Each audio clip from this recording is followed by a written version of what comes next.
Olá, estamos de volta com mais um documentário da série que resgata a história de ilustres maranhenses, suas obras e suas contribuições culturais para o Estado e o Brasil. Este projeto, que homenageia esses imortais, foi realizado através de uma parceria entre a TV Assembleia, a Fundação Najib Aikel e a Academia Maranhense de Letras.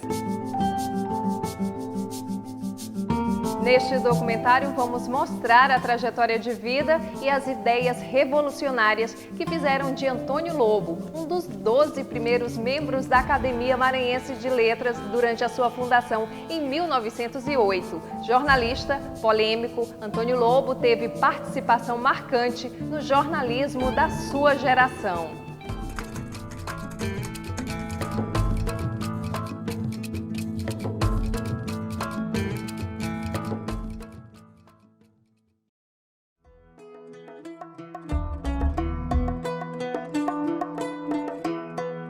Uma série de fotografias produzidas pelo paraense Gaudêncio Cunha para uma grande exposição internacional no Rio de Janeiro em 1908 registra imagens que marcariam definitivamente São Luís.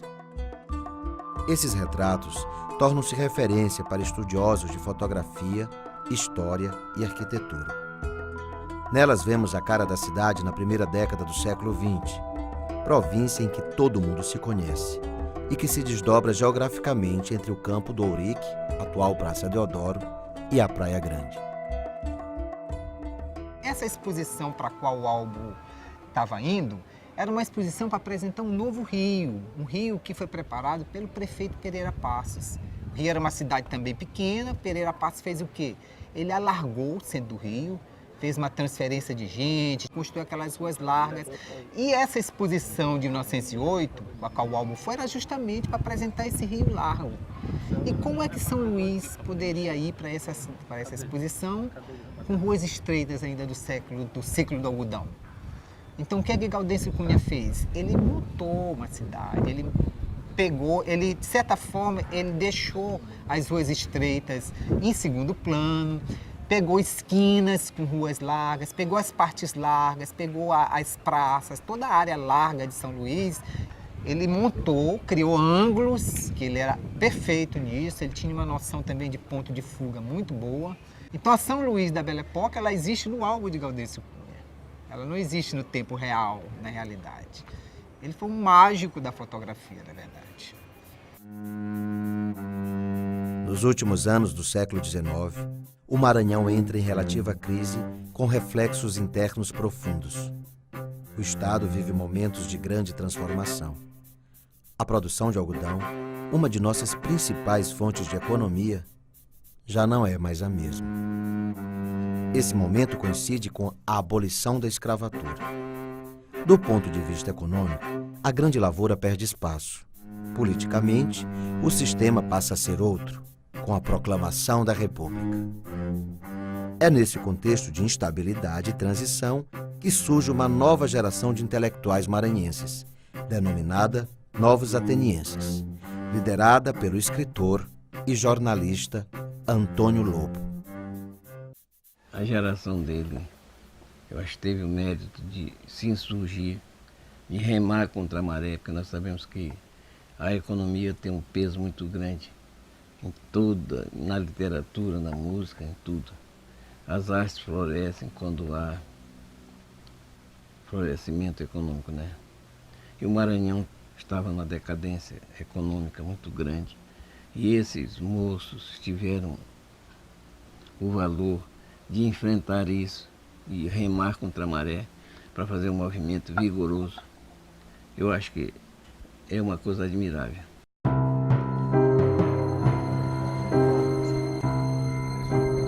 Julgam-me todos sadio e forte, como a aparência de quem vende saúde. E, na verdade, eu próprio, quando por vezes me contemplo ao espelho, sou forçado a conceder todas as carradas de razão imaginadas e por imaginar aos que assim pensam. Brilham no meu rosto a mocidade e a vida. Sobre a minha epiderme corre um sangue oxigenado e quente. Tenho um cabelo branco. Nenhuma ruga precoce atraía aos estranhos o que me vai no íntimo. E, no entanto, eu sofro talvez como ninguém. Sofro de um modo bárbaro e cruel. Antônio Francisco Leal Lobo nasce em São Luís a 4 de julho de 1870 e morre na mesma cidade a 24 de julho de 1916. Jornalista, romancista, professor, tradutor e polemista compulsivo, é uma das figuras mais importantes de sua geração e o principal agitador de ideias de seu tempo. Fundador da Academia Maranhense de Letras, junto com outros 11 intelectuais, ali ocupa a cadeira número 14, patroneada por Nina Rodrigues. Devido à sua importância como líder dos novos atenienses, a sede da academia é conhecida como a Casa de Antônio Lobo. Jovem entusiasta, encontra na figura do português Manuel de Bettencourt seu grande mestre.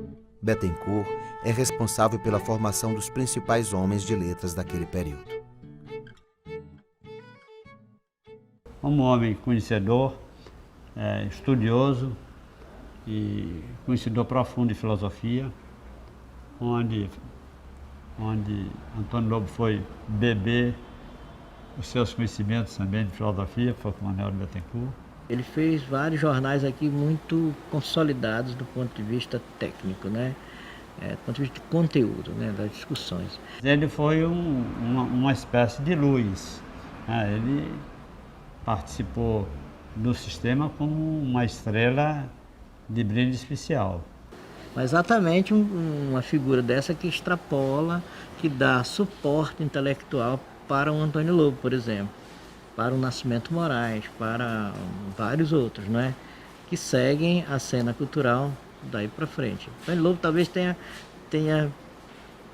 pego dele a verve polêmica do polemismo, né?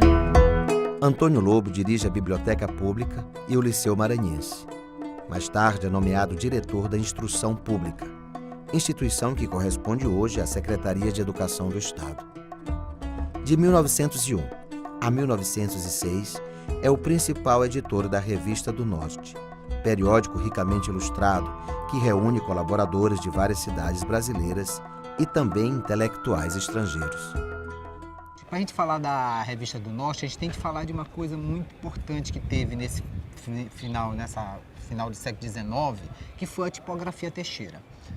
Nesse período, a tipografia Teixeira aqui era uma inovação do norte do Brasil. E o interessante é que a tipografia Teixeira, com o ateliê de Gaudêncio Cunha, era o ponto de encontro de pessoas.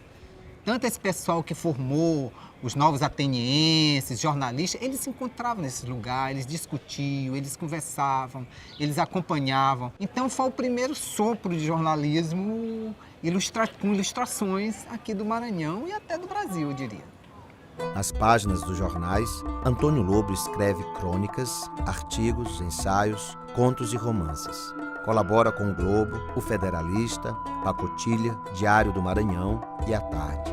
Seu estilo é simples e carregado de fina ironia. As organizações se sucediam de intelectuais e a todas ele pertenceu. A todas ele era chamado porque ele era o mais culto. Ele era também o mais culto. Antônio Lobo era a maior biblioteca particular de São Luís, era dele. Ele sempre foi irreverente, um autodidata, nunca se formou em nada, personalidade muito forte, jornalista acima de tudo. Para mim, ele é jornalista acima de qualquer suspeita. Depois é que vem o restante, depois é que vem, né? E jornalista polemista, né? Nunca neste mundo pasmei de ingratidão. É uma fruta que nasce fatalmente das almas pequenas. O que me assombra é a doença do Senhor Lobo. A estranha doença que o leva a investir contra mim. O Senhor Lobo, da maneira por que vai, não precisa de resposta ao que diz. Antes, de uma camisa de força. O senhor Manuel de Bettencourt, em tudo que contra a Revista do Norte afirma, apenas visa um único alvo: magoar e ferir o seu diretor literário. Não o acompanharei de certo nesse terreno, nem procurarei repelir o que diretamente me diz respeito nas investidas contra a revista. Deixo-lhe inteiro a glória de ser o único a degladiar nessa arena. Chego mesmo a perdoar-lhe a maior parte dos deslates que avança, porque neles apenas vejo um derivativo natural as impertinências da sua velhice rabugenta e gasta. A obra literária produzida por Antônio Lobo é menor do que seu talento e cultura. Como vários outros homens de letras de seu tempo, se gasta e desgasta no periodismo. Daí se explica sua participação ativa em jornais e revistas e as polêmicas ruidosas em que se envolveu. Entre os adversários de Pena estão quase todos os grandes intelectuais da época: Nascimento de Moraes, Manuel de Bettencourt, Barbosa de Godóis, Fran Pacheco, Inácio Xavier de Carvalho, entre outros. Eu acho que ele perdeu muito tempo polemizando, confrontando, em vez de fazer a obra dele. Podia ter feito uma obra mais consistente. Antônio Lobo tinha muito de pessoal nas coisas. Muito de pessoal na coisa. Até porque quando ele terminava a polêmica, ou quando ele queria terminar, ele dizia assim: a última palavra é a minha. Pronto, então encerrou o assunto. Eu sou o dono da verdade. Como nós sabemos, todos nós somos tributários do nosso tempo. E a época do Antônio Lobo era uma época de polemistas. E isso fez uma certa moda a partir do Rio de Janeiro. A partir de Paris, né? A partir de Paris, no Rio de Janeiro também fez moda. Então era bacana, era da moda, era elegante polemizar. Isso não tira o mérito dele como intelectual, isso é que eu quero explicar. Uma coisa é o temperamento, o outro é a competência dele, a capacidade dele, era invejável. Veja no próximo bloco a narrativa sobre o surgimento de uma geração preocupada com o seu futuro cultural transforma-se num dos livros mais importantes do escritor e o romance que é considerado sua biografia. Não saia daí, nós voltamos já. A Carteira de um Neurastênico, o romance que foi considerado sua biografia, os últimos artigos escritos no jornal à tarde e os fatos que antecederam a tragédia que calou Antônio Lobo. Sua paixão pelo jornalismo crítico esteve presente em sua vida até os últimos momentos. Um dos livros mais importantes de Antônio Lobo é Os Novos Atenienses. Depoimento pessoal imprescindível para a compreensão da vida intelectual maranhense entre 1890 e 1920. Suas páginas mostram um escritor estreitamente ligados aos fatos, narrando com riqueza de detalhes e razoável isenção de ânimo o nascimento de uma geração preocupada com seu destino cultural. A primeira parte é muito interessante, em que ele faz um levantamento da situação em que o Maranhão se encontrava. Ele chama Tristíssima e Caliginosa Noite. Depois, o que houve no Maranhão, uma verdadeira debacle. Num biênio só, imaginem, morreram Gonçalves Dias, Odorico Mendes, João Francisco Lisboa, Trajano Galvão, Gomes de Souza. Imagine uma província como o Maranhão. Perdemos 5 dos nossos maiores. Foi como se caísse uma bomba e essa bomba deslocasse e produzisse um vácuo. E as pessoas ficaram aturdidas, né? O que nós vamos fazer agora? Não tem ninguém mais. Foi todo mundo embora. Me parece que os intelectuais regionais buscaram saídas para, se tudo está ruindo, haveremos de fazer alguma coisa para não deixar esvair. E aí que merece admiração a reação desses jovens. Vamos nos unir e vamos para frente e vamos remar contra a maré. Vamos mostrar que o Maranhão pode reeditar as suas glórias. Nós somos os novos atenienses. São figuras que se comprometem a pensar o Maranhão olhando para trás, né, tendo por base um passado que é tido por eles como glorioso. Antônio Lobo escreveu apenas um romance, A Carteira de um Neurastênico, obra considerada autobiográfica que retrata aspectos emocionais do escritor, demonstrando os muitos traços de sua personalidade complexa. Sinto-me por vezes tomado de uns pavores inexplicáveis, de uns medos súbitos extravagantes que chego a ter vergonha de confessar. Por exemplo, Não há forças humanas que sejam capazes de me fazer atravessar sozinho uma praça qualquer.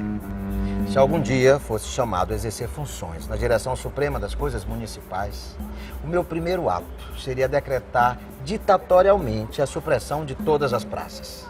Para que é que se querem praças numa cidade? Para quê? Para quê?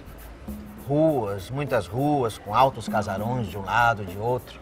É disso que precisamos. Quem quiser descampados, que vá para o campo. É um romance que retrata a situação dele. Ele era realmente uma pessoa doente. Foi a Portugal fazer um tratamento, ficou de voltar, não voltou, né? A prova da doença é que ele brigava com todos. Ele tinha um tique nervoso, fazia assim. Andava sempre assim. Embora como o gago que canta sem gaguejar, dizem que quando ele falava, ele perdia esse rictus. Ficava sem esse tique. E falava muito bem, era um grande orador. Qual era a doença mental que ele tinha? Ninguém sabe. Entre 1915 e 1916, Antônio Lobo dirige o jornal A Tarde, de J. Pires. Escreve ali seus últimos artigos, com críticas mordazes ao governador Herculano Parga. Sua voz não demoraria muito a ser calada, o que contribuiu para o desfecho trágico de sua vida. Professor, lamento informar ao senhor que esse jornal não é mais nosso.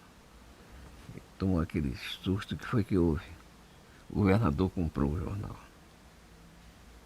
Ele não teve outra coisa a fazer senão ir para casa e lá armou o palco da sua tragédia. Enforcou-se numa corrente da rede do quarto dele. O que não se pode dizer que foi só por isso. O processo de suicídio deu início no dia 21 de junho e culminou com a morte dele a 24 de junho.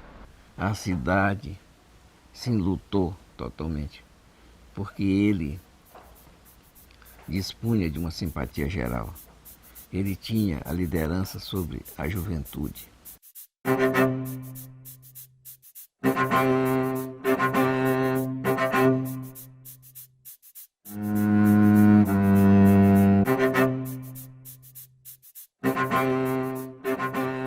Foi um chefe de escola, chefe de realizações e logo se tornou condottiere da sua geração e da geração imediatamente depois dele. No mundo intelectual foi a grande estrela que nós tivemos, porque ele conseguiu aglutinar muita gente, conseguiu organizar, eram várias as organizações intelectuais, ele era incansável, ele vivia para isso, era um estudioso, então acho que foi a grande estrela. Ele é o sal realmente, né? Com ou sem vaidade, mas a vaidade se justifica, se for o caso. A série Imortais Antônio Lobo termina aqui. Você pode rever este e outros programas no nosso site al.ma.leg.br. Até o nosso próximo encontro.